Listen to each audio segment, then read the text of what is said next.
بهت گفتم با هر کسی حرف نزن، هر جا میری بشم یه زنگ بزن. رو از اون یه سری ها حسودن، رو به رود خوبن پشت سر میکوهن. بیای بارم شد حرفم گوش بده، رو مخی نباشن قدم من ندق نده. یکی به دلک و با مده بس بکن، خواهش دارم میور و اول نکن. تعصبیم رو تو ارس بخورم، داری با هم اگر میگیری اونا بدتم و خواه خوبه تو ننم و خان میرن و سمت تو دیگه نمیان. تعصبیم رو تو ارس بخورم، داری با هم اگر میگیری اونا بدتم و خواه خوبه تو ننم و خان میرن و سمت تو دیگه نمیان.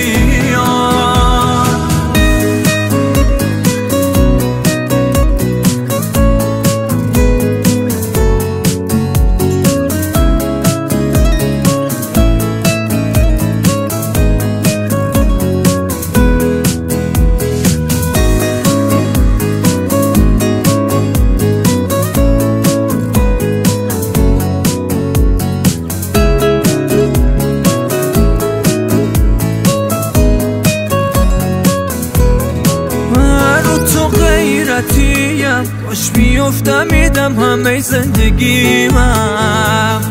یه رو نباشی بیقرارم، یه رو نبینم دو روز نگرانم. نرو هر جا نشیم با هر کس، اونقدر ساله نباش حالم بزیارت. کی مثل من هوات داره وقتی خر میکنی تا خود صبح بیدارم. تعصبیم رو تو ارس بخورم، داری با هم اگر میگی اونا بدتم و خواه خوبه تو ننم و خان میرن و سمت تو دیگه نمیان. تعصبیم رو تو ارس بخورم، داری با هم اگر میگیری اونا بدتم و خواه خوبه تو ننم و خان میرن و سمت تو دیگه نمیان.